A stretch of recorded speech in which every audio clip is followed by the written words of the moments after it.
হচ্ছে না। أعوذ بالله من الشيطان الرجيم. بسم الله الرحمن.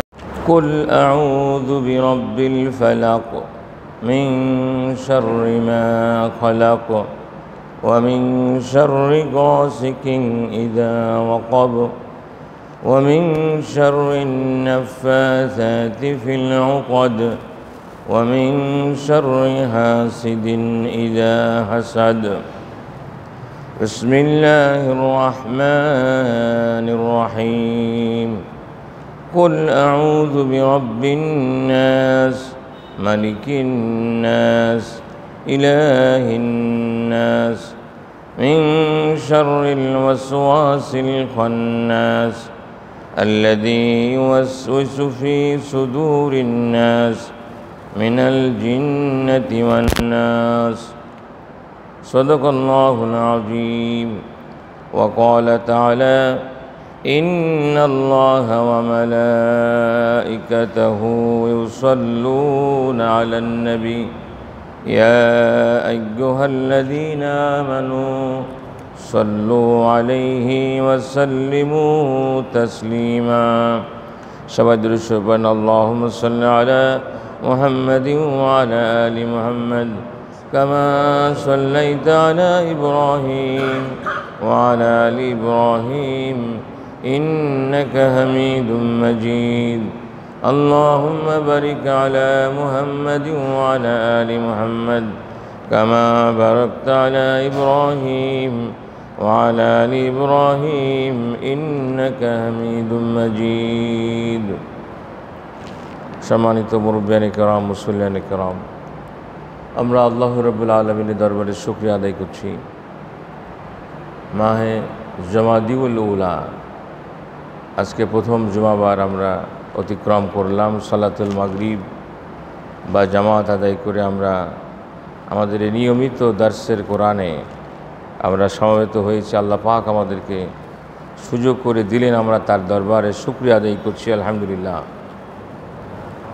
আমরা এই নতুন স্বাধীন বাংলাদেশে স্বাধীনতার পরে আমরা এই তাফসির মাহফিল শুরু করেছি আবার নতুনভাবে। আগে এখানে হতো, এখানে নিয়মিতভাবে তাফসির কোরআন হতো, ইসলাম ইউনিভার্সিটি স্যাররা আসতেন।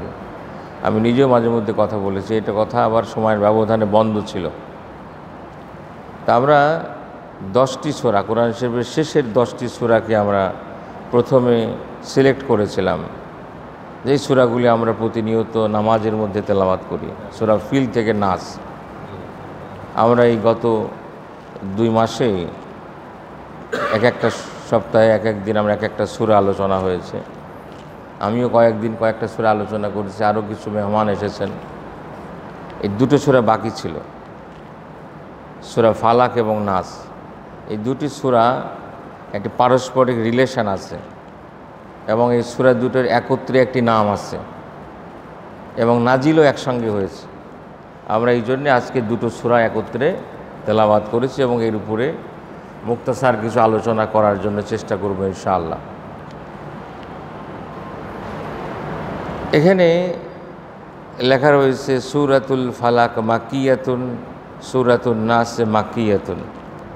অধিকাংশ মুফাসসিরদের বক্তব্য হলো এই সূরা দুটি মাক্কি সূরা, কিন্তু আরেকটি অংশ তারা মনে করেন যে সূরাটি মাদানী সূরা। যে সমস্ত সূরার ব্যাপারে মাক্কি মাদানী নিয়ে কিছু ইখতিলাফ আছে, কিছু আলোচনা আছে, যে ভিন্ন রকম আলোচনা আছে, তার মধ্যে সূরা ফালাক নাস একটি। এবং এটির একটি কারণ হলো আল্লাহ রাসূল মদিনা মুনাওয়ারায় যেই কথাটি এই সূরা দুটির ব্যাপারে, শানে নজুলের ব্যাপারে অধিকাংশ মানুষের কাছে ইনফরমেশনটা এমনভাবে চলে গেছে যে লবিদ ইবনে আসিম বলে একজন ইহুদি, সে আল্লাহ রসুলের উপরে জাদু করেছিল। এই জাদু হলো আল্লাহ রসুলের খাদেমদের মাধ্যমে তার মাথার চুল তারা চুরি করে সেই চুলটা গিট্ট দিয়ে তারা একটা পুতুলের মধ্যে, একটা মোমের পুতুলের মধ্যে এটা রেখে তারপরে সুতা দিয়ে এগুলিকে এরকম করে বানিয়ে এরা একটা ওই যে খেজুরের যে কভার যেটা যার মধ্যে খেজুরটা হয় তার মধ্যে করে এটা একটা কূপে, মদিনার একটা পুরাতন কূপের মধ্যে ইটের পাথর দিয়ে চাপা দেওয়া ছিল। এভাবে একটা জাদু করেছিল। কেউ কেউ বলেন যে এই লবিদ ইবনে আসেম সে নয়, বরং তার বোনদেরকে দিয়ে এটা করেছে। তার বোনরা এই জাদু প্রয়োগ করার ব্যাপারে আরও পারদর্শী ছিল। এই জাদু করার পরে 1 বছর পরের থেকে ধীরে ধীরে 1 বছর পরে এসে আল্লাহ রসুলের মধ্যে তার শরীরের মধ্যে কিছু প্রতিক্রিয়া হতো। তার মনে হতো যে আমাকে কেউ বেঁধে রেখেছে। কিছু কথা তিনি ভুলে যেতেন। হঠাৎ করে কিছু কাজ করেছেন, মনে হচ্ছে কাজ করিনি, এরকম একটা কতগুলি তার শরীরের ভিতরে, তার মাথার উপরে, ব্রেনের উপরে যেন কিছু একটা এফেক্ট হচ্ছে। এইরকম একটি অবস্থায় আল্লাহ পাক তিনি একদিন স্বপ্নে দেখছেন দুজন ফেরেশতা পরস্পরকে বলছে, ইনি কে, ইনার কি হয়েছে? এবং একজন বলা হলো যে ইনি হলো আল্লাহ রসুল, শেষ নবী, এবং তার উপরে জাদু করা হয়েছে। লাবিদ ইবনে আসেম জাদু করেছে। কি জাদু করেছে সব বলা হলো, যে এখানে তার চুল নিয়ে বা এরকম একটা গিট্টু দিয়ে এরকম দিয়ে অমুক কূপের মধ্যে ফেলা আছে। আল্লাহ রসুল স্বপ্ন থেকে আসার পরে তার কিছু সাহাবীদেরকে পাঠালেন। কোনো কোনো বর্ণনায় তিনি নিজেও সেখানে গেছেন। সেই কুয়ার থেকে পানি ফেলে দিয়ে দেখা গেল যে একটা পাথরের নিচে ওই রকমের একটা মোমের একটা এর মধ্যে এরকম হচ্ছে। তো আপনার ওই সত্যি সত্যি দেখা গেল যে খেজুরের একটা বাকল নাকি বলে, যার মধ্যে খেজুরটা হয়, থোড় যেটা, তার মধ্যে এরকম একটা মোমের পুতুল পাওয়া গেল। এর মধ্যে কাঁটা বোঝানো আছে আর এরকম দড়ি, 11টা গিরাস। এই সূরা ফালাকের মধ্যে 5টা আয়াত আর সূরা নাসের মধ্যে 6টা আয়াত। একটা করে আয়াত জিবরিল আমিন পড়ছেন আর একটা করে গিরা খুলে যাচ্ছে। এভাবে 11টা আয়াত তেলাওয়াত হলো। এই গিরাগুলি সব খুলে গেল। আল্লাহ রসুল মনে হলো যে এটা ফ্রি হয়ে গেলেন। আমার কোনো সমস্যা? আচ্ছা, আমার কথা বুঝছেন কি বললাম? এই 11টা আয়াত যখন পড়া হলো তখন আল্লাহ রসুল মনে হলেন যে আমি একটু মুক্ত হয়ে গেলাম। যে তার মধ্যে যে একটা কষ্ট অনুভব হচ্ছিল, মনে হচ্ছিল যে আমাকে বাধা রাখা বা বেঁধে রাখা হয়েছিল, এবং আমি এখন ছাড়া পেয়ে গেলাম। সুবহানাল্লাহ। তো এই ঘটনার প্রেক্ষিতে, এটা মদিনার ঘটনা। লাবিদ ইবনে আসেমের এই জাদু প্রয়োগ করার ঘটনাটা মদিনার ঘটনা। এর আলোকে অনেক মুফাসসির কেরাম এই সূরাটাকে মাদানী সূরা বলেন। কিন্তু মুফাসসির কেরামের একটা উসুল হচ্ছে এরকম, তাফসিরের উসুল হচ্ছে যে কোনো একটি আয়াত আগেও যদি নাজিল হয়, ঠিক ওই রকমের কোনো ঘটনা প্রবাহের প্রেক্ষিতে আবার নবীজির উপরে সেটা নাজিল করা হয়েছে। কোনো কথা আবারও বলা হয়েছে, যার কারণে কোনো আয়াত মাক্কিও অনেকে বলেছেন, মাদানিও বলেছেন। কিন্তু এই আয়াতের একটি আয়াত, এই 11টি আয়াতের মধ্যে একটি আয়াতের মধ্যে এই যে গিরায় ফুকদানকারী মহিলাদের থেকে আশ্রয় চাওয়া হয়েছে। আর বাদবাকি যে সমস্ত বিষয়গুলো, সেটা ওই সময়ের সাথে সম্পর্কিত, যখন আল্লাহ রসুল নবী হিসাবে মক্কা মুআজ্জমায় দ্বীনের দাওয়াত পেশ করছেন, নানানভাবে বিরোধিতার মুখোমুখি পড়ছেন।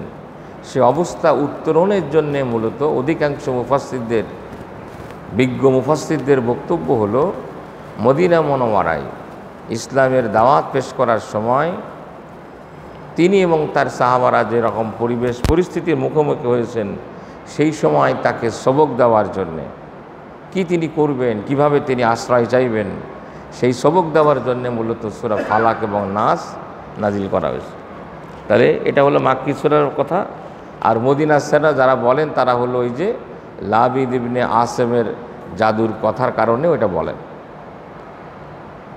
আমরা সূরার দিকে যাব।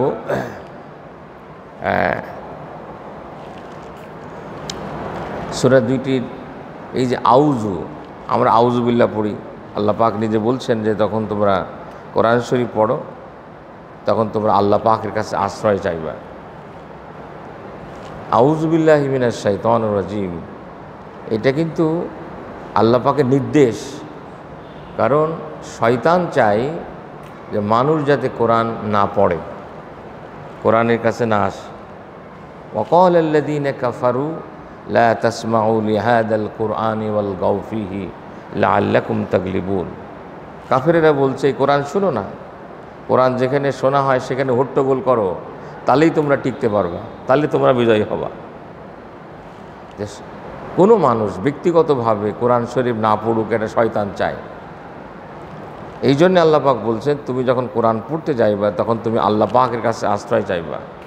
শয়তান এমন একটা শক্তি, আল্লাহ পাক যদি কাউকে আশ্রয় না দেন, শয়তানের অস্বস্থা থেকে বেঁচে যাওয়া কোনো মানুষের ব্যক্তিগত ক্রেডিট হবে না, ব্যক্তিগত এমন ক্ষমতা নাই। খুব খেয়াল করা উচিত আমরা। এই জন্যে দেখেন নামাজের মধ্যেও তাকবীরে তাহরিমার পরে আমরা যখন কেরাত শুরু করি তখন আমরা কিন্তু আউযু বিল্লাহি মিনাশ শাইতানির রাজিম বলে।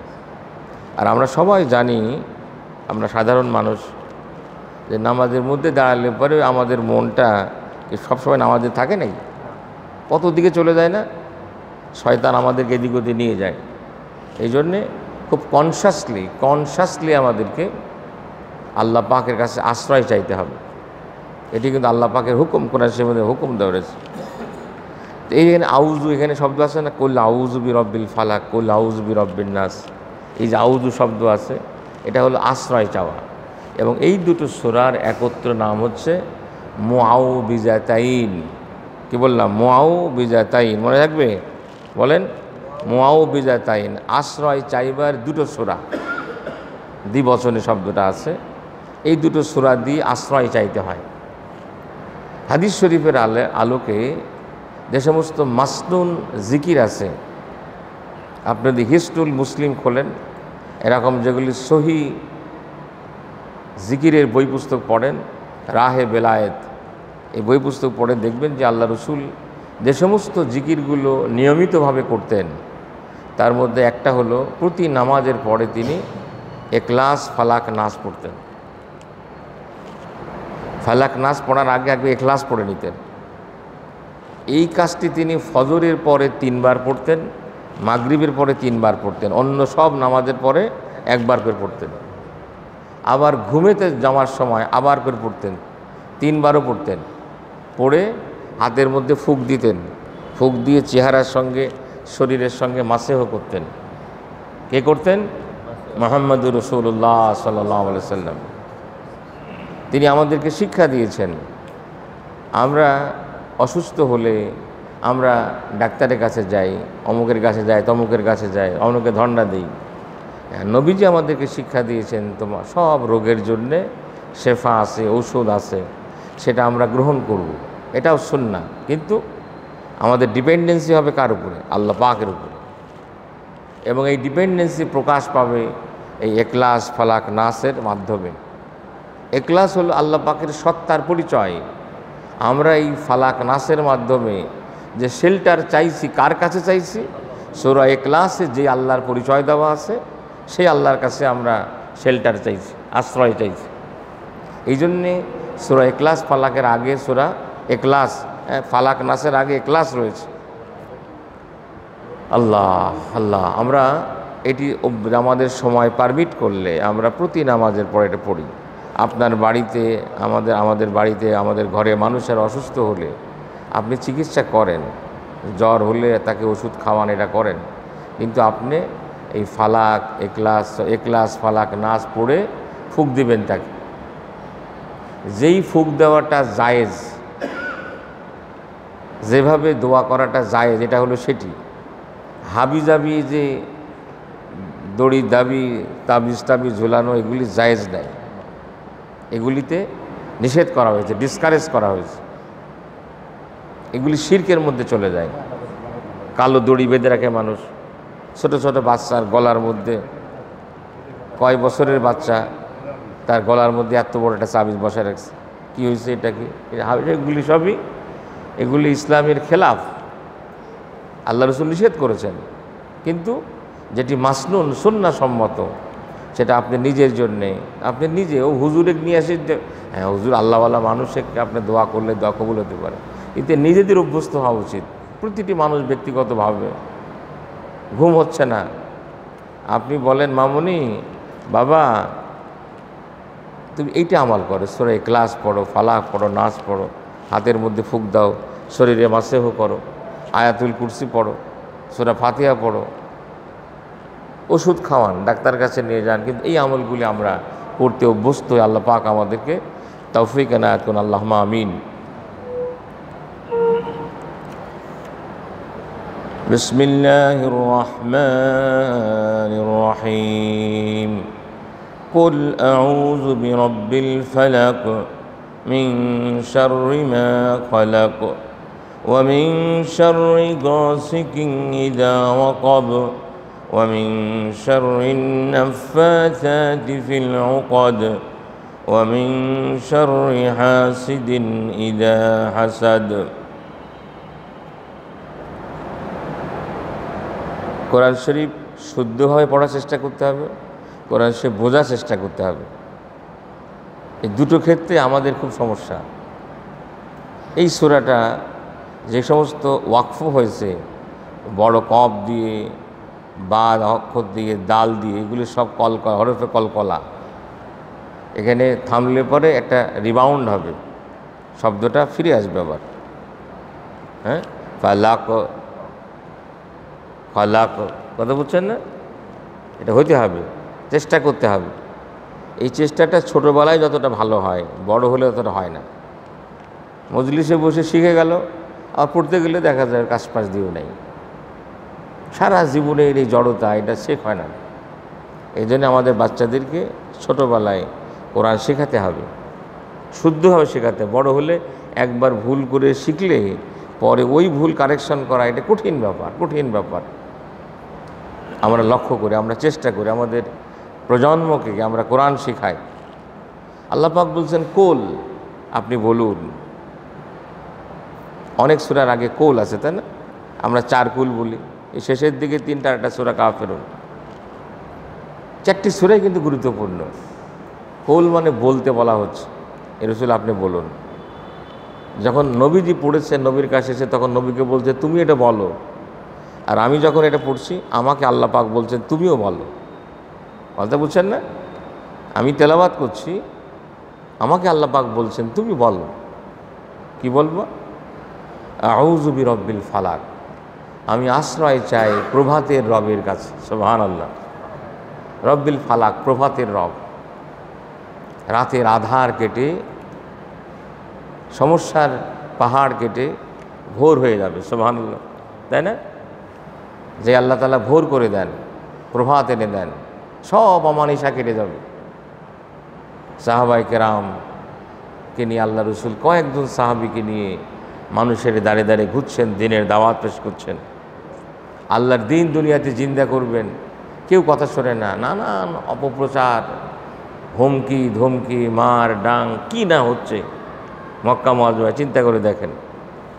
আল্লাহ পাক বলছেন এই অবস্থায় তুমি ঘাবড়ে যাচ্ছ, তুমি আশ্রয় চাও কার কাছে? এক প্রভাতের রব, যে আল্লাহ পাক তোমার সকল সমস্যা, সকল অন্ধকার দূর করে দিয়ে তোমার জন্য প্রভাত এনে দেবেন। সুবহানাল্লাহ।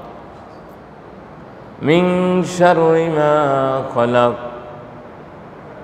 শাররুন মানে ক্ষতি, মা খালাক, যত সৃষ্টি আছে, যত সৃষ্টি যত ক্ষতি করতে পারে মানুষের, সবার ক্ষতি থেকে আমি আল্লাহ পাকের কাছে আশ্রয় চাই। সুবহানাল্লাহ।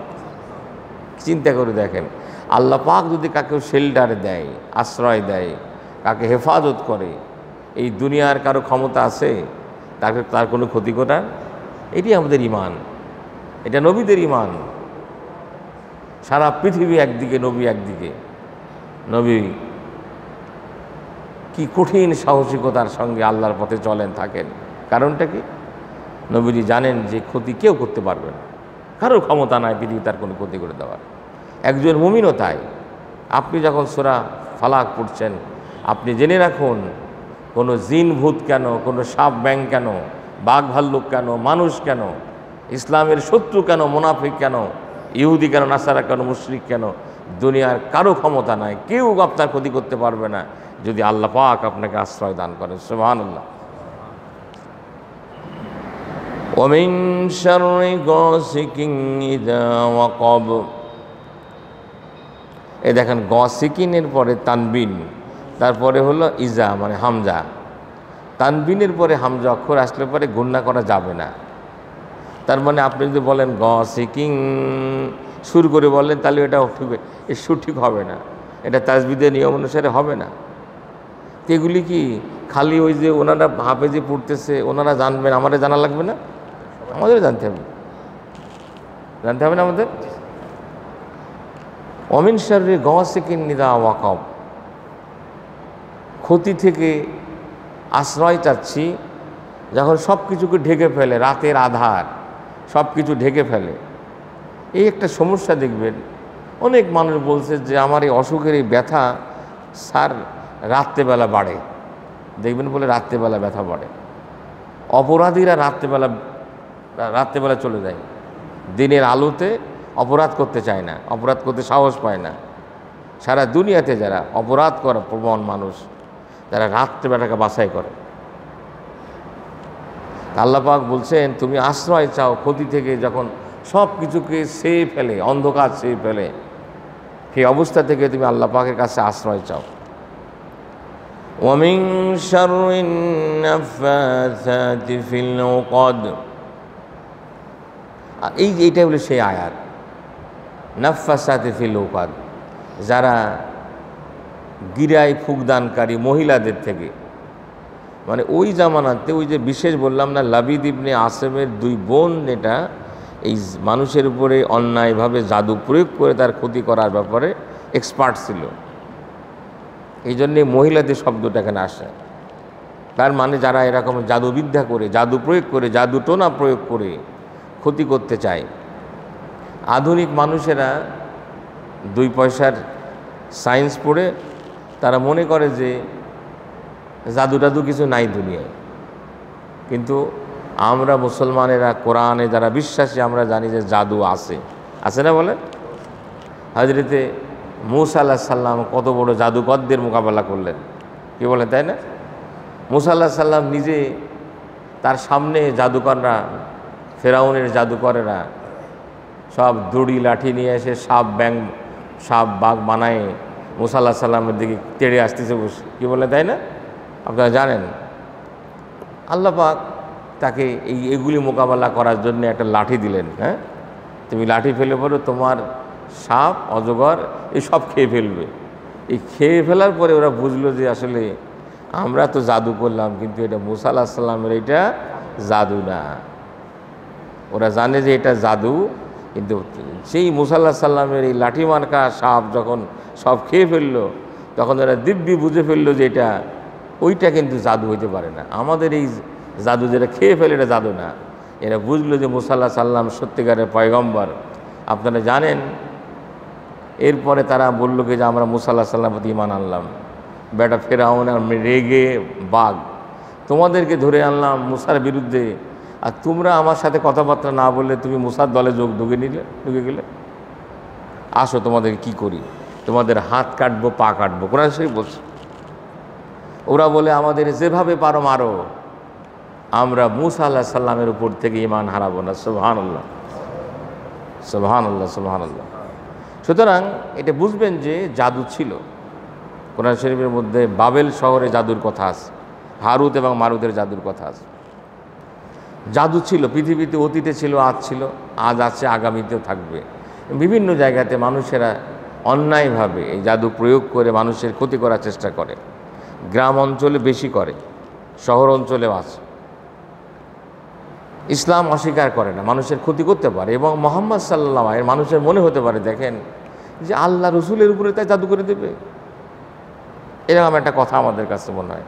আমরা দুনিয়ার মানুষেরা নবীদেরকে ভক্তি সম্মান করতে যে, নবীদের কেন, আল্লাহর ওলিদেরকে সম্মান ভক্তি করতে যে আমরা মানুষের কাতার থেকে আলাদা করে আল্লাহর কাতারে বসাই দিই। কি আশ্চর্য কথা! ওয়াজ মাহফিলে ওয়াজ করতেছেন, আমিও মঞ্চে বসা আছি, উনি বলতেছেন যে আমরা যে ওয়াজ করছি আমার হুজুর কেবলা দেখতেছেন। নাউজুবিল্লাহ মিন যালিক। এটা একটি মানুষের আকীদা। এটা নীলফামারীতে দল মুসল্লিদের মধ্যে মারামারি, মারামারিটা কি নিয়ে? একজন বলতেছেন আল্লাহ রসুল হাজের নাজের। এখন ডিসি সাহেবের কাছে মামলা আসলো, এখন কি করবেন কন? উনি বায়তুল মোকাররমে খবর পাঠালেন যে একদল মানুষ কয় যে নবী রসুল আল্লাহ রসুল আমাদেরকে দেখতেছেন। এটাকে নবীকে সম্মান করা হলো না ছোটো করা হলো? আর ছোটো করা হলো। তো এটা মানুষের বারংবার ভুল করে, কিন্তু আল্লাহ পাক নবীর স্ট্যাটাস বলে দিয়েছেন, নবী কিন্তু মানুষ। তুমি বলে দাও কোল, ওখানেও কোল বলা আছে, কোল ইন্নামা আনা বাশারুম মিসলুকুম। হে রাসূল আপনি বলে দেন আমি তোমাদের মতো মানুষ। তোমরা না খেয়ে থাকলে কষ্ট লাগে, আমি মুহাম্মদ সাল্লাল্লাহু আলাইহি ওয়াসাল্লাম না খেয়ে থাকলে। হযরত আবু বকর অস্থির হয়ে রাস্তায় হাঁটছেন, হযরত ওমর অস্থির হয়ে হাঁটছেন, দেখা আল্লাহ রসুলের সঙ্গে। আল্লাহ রসুল বলছেন আমিও তো কয়েকদিন ধরে খাওয়া দাওয়া নাই। আল্লাহু আকবার। আল্লাহ নবীর গায়ের উপরে যখন তায়েফে পাথর পড়েছে, আপনি কি মনে করেন নবী হয়েছে, নবী থাকা হিসাবে কোনো ব্যথা ট্যাথা পাননি? এরকম বিষয়টা কি তাই? নবীর মাথায় যখন ওহুদের ময়দানে হেলমেটটা ঢুকে গেল মাথায়, দাঁতটা ভেঙে গেল, রক্ত পড়তে লাগলো, তখন তার কোনো ব্যথা ট্যাথা লাগে না? নবীজির ব্যথা লাগে নাকি বলেন? নবীজি যেমন যেমন আমাদের মতোই তার পৃথিবীতে এসেছেন, জন্ম হয়েছে, তার মৃত্যু হয়েছে, তার বিয়ে হয়েছে, তার সন্তান হয়েছে। মানুষেরা মনে করে কেমন নবী? আল্লাহ পাক কোরআনে সে বলছেন, এরা বলতো মা আলি হায়দা রসুল ইয়াকুলুত তোআম ওয়া ইয়ামশি ফিল আসওয়াক। এটা কেমন নবী যে আমাদের মতো খাওয়া দাওয়াও করে, বাজারেও যায়? আরে নবী বাজারে যাবে কেন? ভাবখানে আমার নবীদের তো আর কিছু লাগে না। নাউজুবিল্লাহ মিন যালিক। এইটা নবী সম্পর্কে মানুষের ভুল ধারণা। অত বড় হুজুর, তার আবার সংসার থাকবে কেন? তার আবার বউ থাকবে কেন? আল্লাহ আমাদেরকে মাফ করেন। আমাদের আকীদা পরিষ্কার হতে হবে। নবী যে মানুষকে পথ দেখাবার জন্য আল্লাহ পাক নবীদেরকে মানুষের মধ্য থেকে পাঠিয়েছেন। তাছাড়া কোরআন শরীফ ব্যাখ্যা দিয়েছে, আল্লাহ পাক ব্যাখ্যা দিয়েছেন। যদি ফেরেশতা পাঠাইতাম, ওরা বলতো কি যে ও ফেরেশতা তোমার তো বউ নাই, কামাই রোজগার করতে হয় না, তোমার তো অসুখ হয় না, তুমি খুব আল্লাহ বিল্লাহ করতে পারো, আমাদের মতো আসো, মানুষ হও, দেখবা ঠেলাখান কীরকম হয়। যেহেতু নবী রাসূলরা মানুষ ছিলেন, তার ক্ষুধা হয়েছে, ব্যথা পেয়েছেন, কষ্ট পেয়েছেন, মক্কা ছেড়ে চলে যাচ্ছেন মদিনায় হিজরত করার সময়, কাবার দিকে তাকাচ্ছে না, চোখ দিয়ে পানি পড়ছে, কাঁদতেছেন নবী, বলছেন যে রে কাবা, আমি তোমাকে ছেড়ে দাও, দেশ ছেড়ে যেতে চাইনি, তোমার এই ছেড়ে আমি চলে যেতে চাইনি, তোমার নিষ্ঠুর মানুষগুলো আমাকে তোমার কাছে থাকতে দেবে না। আপনাকে যদি দেশ ছেড়ে চলে যেতে হয়, আপনি 1 বছর 2 বছরের জন্য দেশ ছেড়ে বেরিয়ে বাইরে যাবেন, 2 সপ্তাহের জন্য যাবেন, আপনার আপনজনদের চোখ দিয়ে পানি পড়ে না? বলে একটা মায়া মমতা লাগে না? বসে। সুতরাং আমাদের মনে রাখতে হবে যে নবী রাসূলেরা মানুষ ছিলেন। সুতরাং যেহেতু মানুষ, তার উপরে এটা প্রয়োগ হতে পারে, এটি আল্লাহ পাক দেখিয়েছেন, তিনি তো মানুষ। নবীজির ঘরে অনেকগুলি স্ত্রী ছিলেন, এই স্ত্রীরা সবসময় সবাই এই উম্মতের মধ্যে সব থেকে ভালো মানুষ, এবং আল্লাহ পাক তাদেরকে উপাধি দিয়েছেন কি উম্মুল মুমিনিন, মুমিনদের মা। সুবহানাল্লাহ সুবহানাল্লাহ, অনেক বড় সম্মান দিয়েছেন। কিন্তু আপনি কি জানেন এই নবীদের স্ত্রীদের মধ্যে গোলমাল হয়েছে, মনোমালিন্য হয়েছে? নবীজি মুখ দেখা দেখি বন্ধ করে দিয়েছেন। এটি যদি না হতো তাহলে এই যে মানবীয় ফিতরা, মানবীয় সমাজ পরিচালনা নীতিমালা আমরা পেতাম না। 2 জন স্ত্রীর মধ্যে কোনো গ্যাঞ্জাম না হলে পরে দুনিয়ার এই গ্যাঞ্জাম মেটাতাম, মৃত্যু কেমন করে? কথা বুঝছেন না কথা? এই জন্যে স্বাভাবিকভাবে নিতে হবে। এই কথাগুলি বললে একদল বলে ফেলে এই যে উনি নবীদের সমালোচনা করলেন, সাহাবীদের সমালোচনা করলেন। সমালোচনা এটা? এর নাম সমালোচনা? আল্লাহ পাক কোরআন শরীফে বলেছেন, আপনি কোথায় যাচ্ছেন? আল্লাহ পাক কোরআন শরীফে ওই কথা বলেছেন। আল্লাহ পাক কোরআন সূরা জুমার মধ্যে বলছেন যে তো তারা একদল সাহাবীরা হুজুরকে আলোচনারত রেখে ওই যে বাইরে একজন ব্যবসায়ী কাফেলা চলে আসছে, নবীজি কথা বলতেছেন, এসব ওই কাফেলার দিকে চলে গেছে কয়েকজন বাদে। সূরা জুমার শেষ রুকুটা পড়ে দেখেন, আল্লাহ পাক বলছেন তোমরা নবীকে রেখে চলে গেলে। এবং তাফসীরের মধ্যে আসছে যে সবাই চলে গেলে আল্লাহ পাকের গজব পড়তো। এটা কী ধরনের কথা? ওয়াইদা রাউ তিজারাতান আহুল্লাহা নিনফাদ্দু ইলাইহা ওয়া তারাকুকা কাইমা কুল মা ইনদাল্লাহি খায়রুম মিনাল লাহwi ওয়া মিনাত তিজারা ওয়াল্লাহু খায়রুর রাযিকিন। তো না, এটা আল্লাহ পাক যেটা বলছেন সারা দুনিয়া মানুষেরা পড়বে। এমনকি আল্লাহ নবীর ব্যাপারে আল্লাহ পাক এমন কথা কোরআনে বলেছেন, আপনি কি ব্যাখ্যা দিবেন? হযরত উম্মে মাকতুম রাদিয়াল্লাহু তাআলা, অন্ধ সাহাবী, নবীজির কাছে জিজ্ঞাসা করতেছেন। নবীজির সামনে বড় বড় লিডার, মক্কার লিডাররা বসে আছে। নবীজি বিরক্ত হয়েছেন যে আমি কথা বলতেছি, এর মধ্যে উনি চলে আসেন। কিন্তু আল্লাহ পাক এই অন্ধ সাহাবীর মর্যাদা আল্লাহ পাকের কাছে এত বেশি, ওই আবু জেহেল আবু লাহাবের মতো শয়তানদের থেকে। আল্লাহ পাক বলছেন তুমি তার থেকে মুখ ঘুরালে কেন? আবাসা ওয়া তাওয়াল্লা, তুমি মুখ ঘুরাই নিল ওর কাছ থেকে, অন্ধ সাহাবী বলে। আল্লাহ পাক নবীকে ধমক দিলেন। সারা জীবন ধরে আল্লাহ রসুল ওই সাহাবীকে দেখলে কি বলতেন? এই সেই সাহাবী, আসমান থেকে আমাকে তার জন্য তিরস্কার করা হয়েছে। সুবহানাল্লাহ। তিনি যখন মদিনা ছেড়ে বাইরে যেতেন, বিভিন্ন অভিযানে বাইরে যেতেন, মদিনার মসজিদে নববীর ইমামতির দায়িত্ব দিয়ে যেতেন হযরত আব্দুল্লাহ ইবনে মাকতুম রাদিয়াল্লাহু তাআলা, ওই অন্ধ সাহাবীকে। কত বড় মর্যাদাবান সাহাবী তিনি ছিলেন, চিন্তা করেন। তার নামে সূরা আবাসা নাজিল হয়েছে, প্রথম দিকের আয়াতগুলো তার শানে নাজিল হয়েছে। তো এই কথাটা আপনি বলেন যে এটা যখন পড়েন তো নবীকে উদ্দেশ্য করে বলা, নবীকে বকা দেওয়া হচ্ছে। বকা দেওয়া মানে আসলে নবীকে বকা দেন, এটা কথাটা মানেটা হলো যে আল্লাহ পাকের কাছে নবীকে বকা দেন, এটা কিন্তু বুঝতে আমাদের ভুল হয়ে যায়। সেটা হলো যে ওই অন্ধ সাহাবীর মর্যাদা আল্লাহ পাকের কাছে এই দুষ্টুগুলি যত বড় লিডারশিপ হোক না কেন, এই দুষ্টুগুলি থেকে এই অন্ধ সাহাবীটার মূল্য আল্লাহ পাকের কাছে বেশি।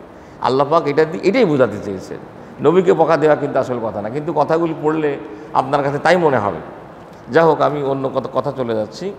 আল্লাহ পাক এখানে বলছেন মিন শাররিন নাফাসাতি ফিল উকাদ। এই উকাদ মানে সেই গিরায় ফুকদানকারী সেই মহিলা, অর্থাৎ জাদু যারা প্রয়োগ করছে, তাদের অনিষ্ট থেকে আল্লাহ আমি তোমার কাছে আশ্রয় চাচ্ছি। সবশেষে অমিন শাররি হাসিদিন ইযা হাসাদ, হিংসুকের হিংসা থেকে যখন সে হিংসা করে। হিংসা কাকে বলে? আরেকজনের সম্পদ দেখে, তার প্রতিপত্তি থেকে, তার ভালো থাকা দেখে আমার মনের মধ্যে আগুন জ্বলছে। ও কেন ভালো থাকবে, ওর কেন এত বাড়ি গাড়ি, ওর ছেলে কেন লেখাপড়া ভালো করে, ওর ছেলে কেন চাকরি হয়, আর তার ক্ষতি করার চেষ্টা করে। এটা হলো হিংসা। এটা হিংসা জায়েজ আছে নাকি? জায়েজ না। কিন্তু হিংসা আছে না, আপন ভাই হিংসা করে, প্রতিবেশী হিংসা করে, আত্মীয় স্বজন হিংসা করে আছে না, কলিগ হিংসা করে। হিংসুক আছে, সব সময় ছিল, আছে, হিংসা করে। এই হিংসুকের হিংসা থেকে আল্লাহ পাকের কাছে আশ্রয় চাইতে হবে, আল্লাহ পাক শিখাচ্ছেন। তবে আল্লাহ রসুল একটা খুব সুন্দর কথা বলেছেন, লা হাসাদা ফিসনাইন। দুটো ব্যাপারটাকে হিংসা বলে না, এটাকে ঈর্ষা বলে। সেটা কি?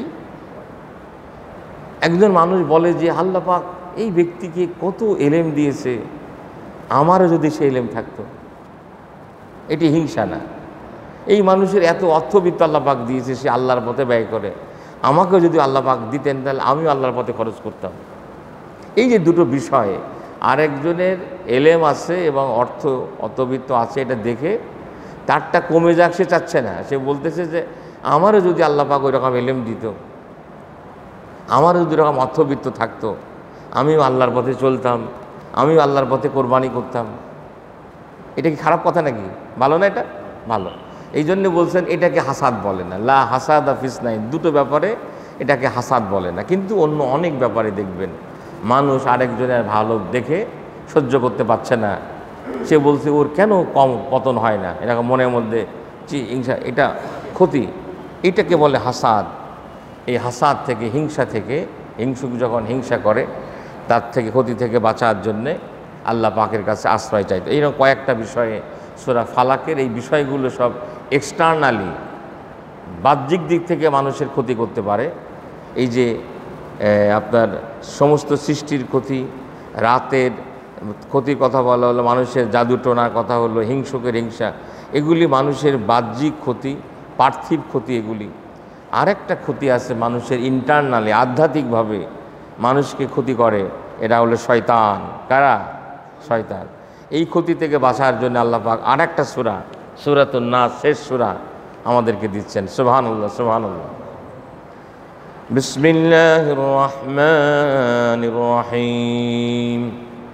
কুল আউযু বিরাব্বিন নাস, মালিকিন নাস, ইলাহিন নাস, মিন শাররিল ওয়াসওয়াসিল খান্নাস, الذي يوسوس في صدور الناس من الجنة والناس। সুবহানাল্লাহ, সুবহানাল্লাহ। আল্লাহ পাক বলছেন, তুমি বলো আউযু বিরাব্বিন নাস, আমি মানুষের রবের কাছে আশ্রয় চাই। মালিকিন নাস, মানুষের মালিকের কাছে আশ্রয় চাই। ইলাহিন নাস, মানুষের ইলার কাছে আশ্রয় চাই।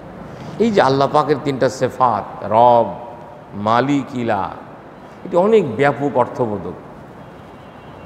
আমাদের সাথে আল্লাহ পাকের রিলেশনটা কি, এইগুলি আলোচনা। আমাদের রিলেশন, আমরা আল্লাহ পাক আমাদের রব, আমাদের প্রতিপালক। তিনি আমাদেরকে সৃষ্টি করেছেন, আমাদের প্রয়োজন তিনি পূরণ করেন, আমাদের চাওয়া পাওয়া তিনি দেখেন। তিনি আমাদের রব, তিনি আমাদের মালিক, বাদশাহ। আমরা তার রাজ্যের বান্দা, তার রাজ্যের মধ্যে আমরা আছি। আমাদের সমস্ত ইবাদত বন্দেগী তার কাছেই হওয়ার কথা, তার কাছে মাথা নত করার কথা। আমাদের বিপদ আপদ তিনিই দূর করতে পারেন, আমাদের ভালো মন্দ তিনিই করে দিতে পারেন। খাইরিহি ওয়া শাররিহি মিনাল্লাহি তাআলা, ইলার শব্দের মধ্যে আছে এগুলি আল্লাহ পাকের। আল্লাহ পাক বলছেন, তুমি সেই আল্লাহর কাছে আশ্রয় চাও যিনি তোমার রব, তোমার মালিক, তোমার ইলা। হ্যাঁ, তারপরে কি আশ্রয় চাইবে? মিন শাররিল ওয়াসওয়াসিল খান্নাস, আল্লাযী ইউওয়াসওয়িসু ফী সুদুরিন নাস, মিনাল জিন্নাতি ওয়ান নাস। মিন শাররিল ওয়াসওয়াসা, আমরা ওয়াসওয়াসা শব্দটা বাংলাতে ওয়াসওয়াসা দিচ্ছি, কুমন্ত্রণা। খান্নাস, শয়তানের আরেকটা নাম খান্নাস। খান্নাস বলা এই জন্যে, সেই সত্তাকে বলা হয় যে সব সময়ের জন্য লেগে থাকে, আটার মতো লেগে আছে, ও কোনো সময় সরে না। 24 ঘন্টা সারাটা দিন। ওই দেখবেন এটিএমের উপর লেখা থাকে 24/7, মানে 7 দিন 24 ঘন্টা ওটা খোলা। এই শয়তান খান্নাস হলো সেই 24 ঘন্টা 7 দিন সপ্তাহে ও লেগে আছে। আপনি কুসায় সরাবেন, আউযুবিল্লাহ পড়ে টড়ে করলেন, আমাদের কিছুক্ষণ পর এসে হাজির। কি বল হাজির? আল্লাহ আমাদেরকে মাফ করেন। আমি মাঝে মধ্যে চিন্তা করি যে এত চিন্তা করি যে আমাদের মধ্যে অ্যাটেনশান রাখবো, কোথার থেকে এসে হাজির। কি বলেন, তাই না? বলেন, একদম মৃত্যু পর্যন্ত বুদ্ধি হওয়ার পর থেকে সাথে লাগবে। আপনারা মনে রাখবেন যে কেবলমাত্র আম্বিয়া আলাইহিস সালাম, নবী রসুলেরা বাদে পৃথিবীর আর কোনো ব্যক্তি এর থেকে মাপ পাবে না। প্রতিটি মানুষের সাথে শয়তান আছে, প্রতিটি মানুষের সঙ্গে ইন্ডিভিজুয়াল শয়তান আছে, যে তার সঙ্গে 24 আওয়ার্স লেগে থাকে। আমার সাথে, আপনার সাথে আছে।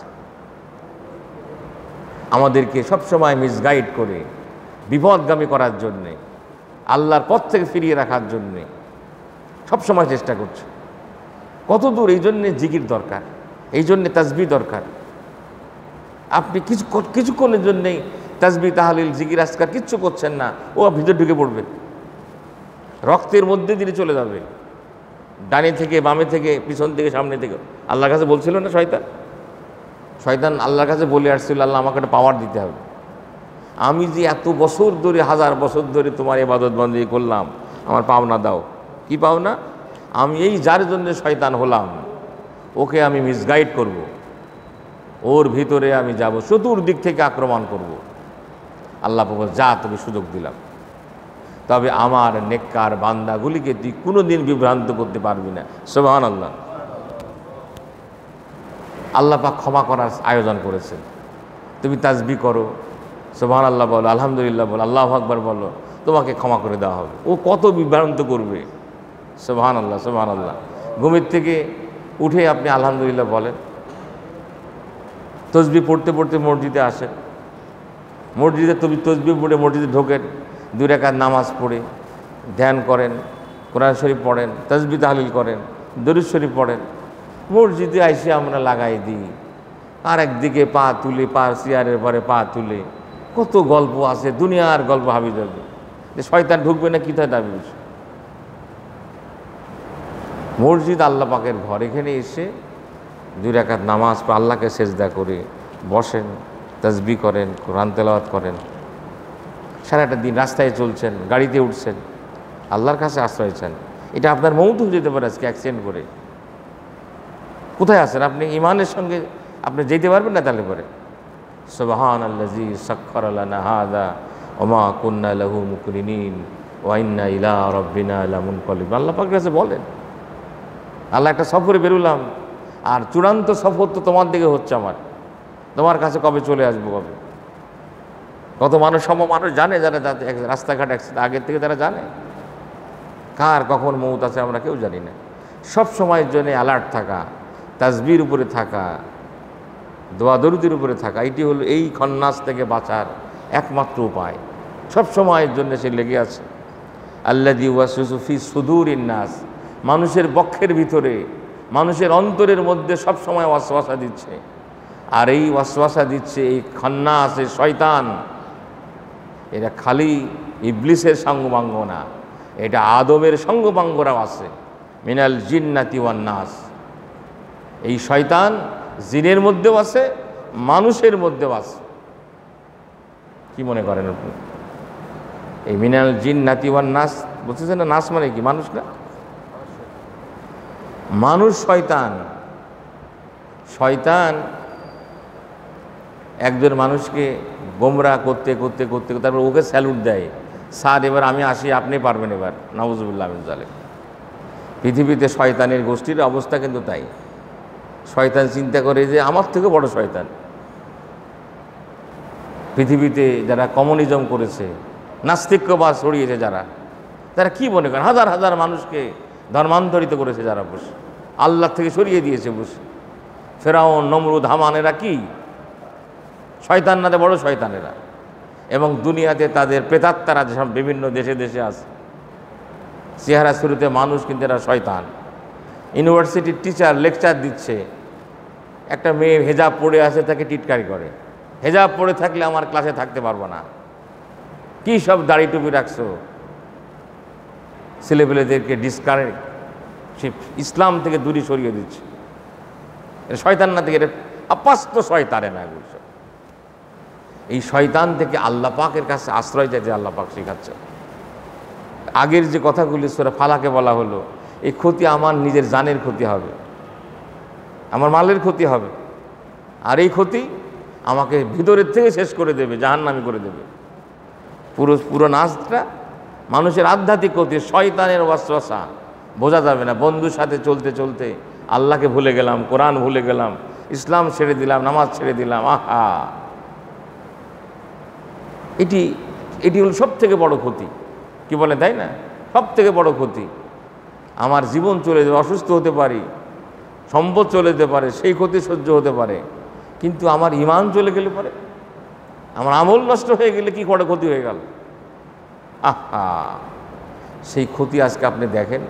আমাদের ছেলেদের দিকে তাকান, মেয়েদের দিকে তাকান, আমরা শিক্ষা প্রতিষ্ঠানে আসি, আমাদের কপাল হিট হয়ে যায়। সামান্য মানুষের মধ্যে, ছেলে মেয়েদের মধ্যে লজ্জা, শরম সব শেষ হয়ে গেছে বসে। আমি কলেজে গেলাম, যাই দেখি ছেলে মেয়েরা একত্রে বসে ধরাধরি ছোঁয়াছুঁয়ি খেলতেছে। কি আশ্চর্য কথা! ছেলে মেয়েকে ধরতেছে, মেয়ে ছেলেকে ধরছে, কারো কোনো নির্বিকার। এইসব ছেলে মেয়েদের বিয়ে শাদী হচ্ছে না, বিয়ে শাদী তাদের কোনো আগ্রহ আকাঙ্ক্ষাও নাই। এইভাবে পুরো সমাজটা, দুনিয়াটাকে, ইউরোপ আমেরিকাতে যারা নাকি খুব সভ্য, তারা হোমোসেক্সুয়াল হচ্ছে। কি আশ্চর্য কথা! মানুষের মধ্যে, ইতর প্রাণীর মধ্যে যে অভ্যাস নাই, যে অভ্যাসের কারণে আল্লাহ পাক একটা কওমকে দুনিয়া থেকে হালাক করে দিয়েছেন, ওরা রাষ্ট্রীয় আইন করে হোমোসেক্সুয়াল বানাচ্ছে। শয়তান না থেকে এগুলি শয়তান।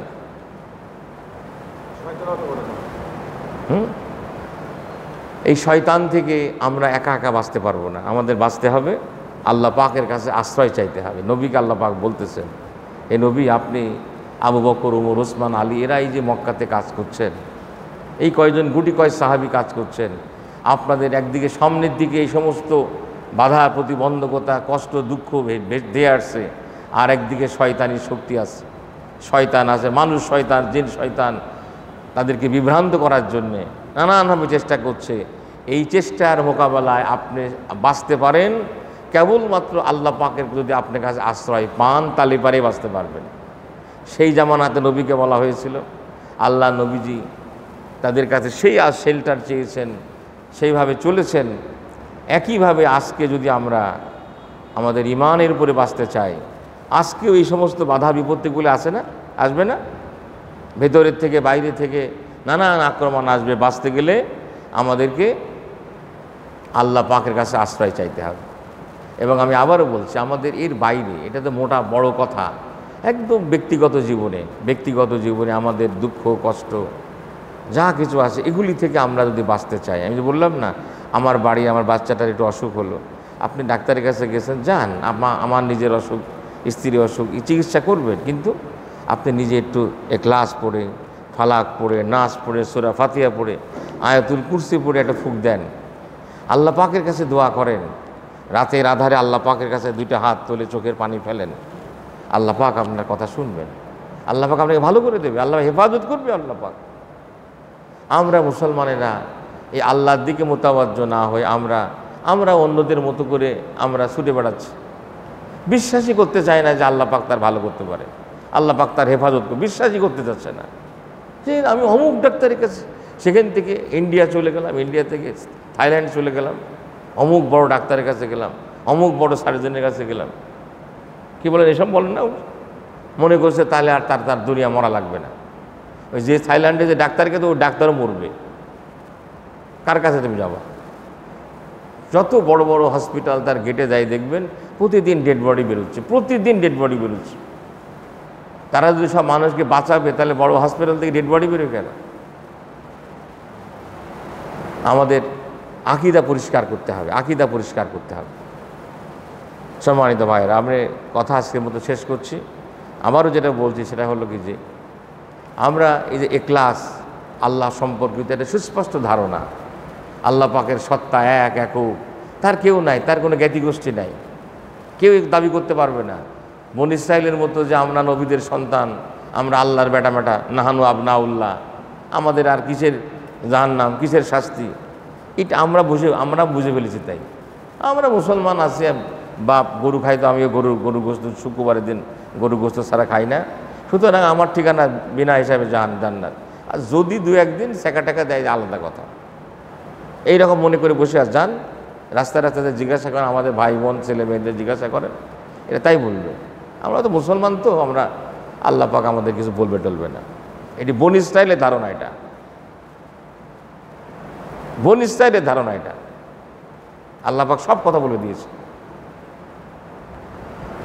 সম্মানিত ভাইরা, আসুন, সম্মানিত মুরব্বিয়ানি কেরাম, আমরা আল্লাহ পাকের কাছে আশ্রয় চাই, এবং দেখেন, ছোট্ট একটা কথা, এটা মৌলানা সাইদি সাহেবের কাছ থেকে শোনা, যে কোরআন শরীফ শুরু হয়েছে বিসমিল্লাহ দিয়ে, বা, আর এই শেষের শব্দটা সিন, বাস, যথেষ্ট। এই কোরআনটা মানুষের জন্য যথেষ্ট, কোরআন মানুষের জন্য যথেষ্ট, আর কিচ্ছু দরকার নাই। কোরআন যদি কোনো মানুষ বুঝতে পারে, কোরআন যদি মানুষ ধারণ করতে পারে, এই দুনিয়ার সাফল্যের জন্যে, দুনিয়ার বৃত্ত, বৈভব, সম্মান, ইজ্জতের জন্যে, আর কে বলে কবরের শান্তির জন্যে, আলমে আখিরাতে নাজাতের জন্যে আর কিচ্ছু দরকার নাই। এটা উল্টো বুঝেন না। কোরআনের ব্যাখ্যা হাদিস অবশ্যই তার সঙ্গে মিলে, কোরআন হাদিস মিলে, যে হেদায়াত যেটা, এটি যথেষ্ট, দুনিয়ার আর কারো কাছে যেতে হবে না, দুনিয়ার কোনো মানুষের কাছে যাওয়ার মুসলমানদের ধর্ণা দেওয়ার দরকার নাই। আমাদের কাছে সব আছে, সুন্দরভাবে আছে, আল্লাহ পাকের পক্ষ থেকে ফায়সালা যেটা আছে, এটা যদি আমি শয়তান থেকে বাঁচতে পারবো, আমার ঘরের মধ্যে শান্তি আসবে। কি করলে ঘরের মধ্যে শান্তি হবে, এটা আল্লাহ পাক বলে দিয়েছে। প্রতিবেশীরা মিলে একটা এলাকায় থাকলে কেমন করে থাকলে শান্তি হবে, এটা কোরআন বলে দিয়েছে। আমরা এটা মানি না। একটা দেশ যদি মুসলমান না মানায়, সেই দেশে কেমন করে চললে মানুষের জীবনে শান্তি হবে সেটি আল্লাহ পাক বলে দেন। আল্লাযীনা ইম্মাক্কান্নাহুম ফিল আরদি আকামাস সালাহ। আল্লাহ পাক বলছেন জমিনে তাদের কাউকে, মুসলমানদেরকে যখন দায়িত্ব দেই, কর্তৃত্ব দেই, তারা প্রধানত 4টি কাজ করে। 1 নম্বরে তারা নামাজ প্রতিষ্ঠা করে, যাকাত আদায়ের ব্যবস্থা করে, সৎ কাজের আদেশ করে, অসৎ কাজের নিষেধ করে। কাদেরকে বলা হলো? যারা পৃথিবীতে মুসলমানরা যারা নেতৃত্ব করবে, রাষ্ট্রের নেতৃত্ব করবে, তাদের কথা বলা হলো। কোনো কথা বলতে বাকি নেই। ঘরের কথা, খাওয়ার কথা, পোশাকের কথা, সমাজের কথা, দেশের কথা, দুনিয়ার কথা, অন্য ধর্মের কথা, অন্য মানুষের কথা, সবার কথা আল্লাহ পাক বলে দিয়েছেন। এটা বাস, যথেষ্ট।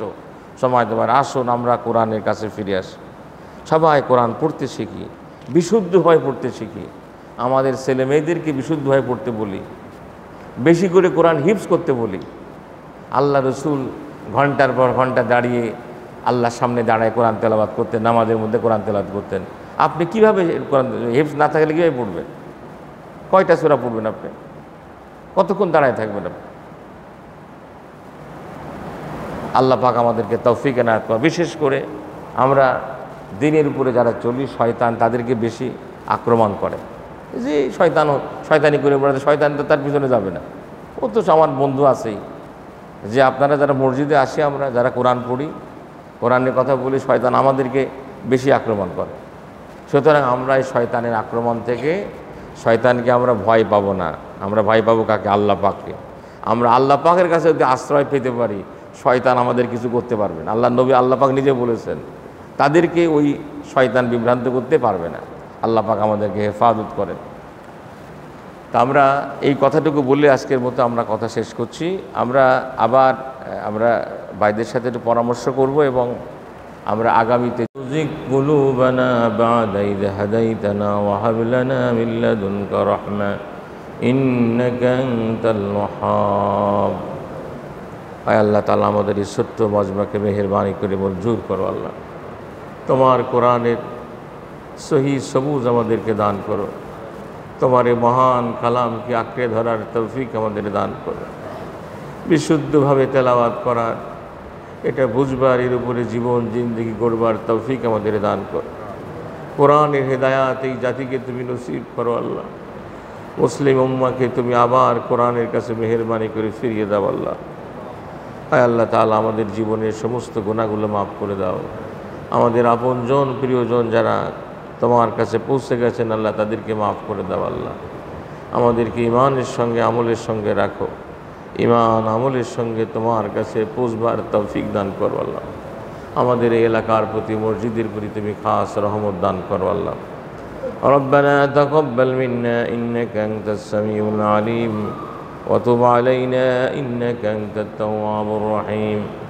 وصلى الله تعالى على خير خلقه محمد وعلى آله وأصحابه أجمعين برحمتك يا أرحم الراحمين. السلام عليكم ورحمة الله.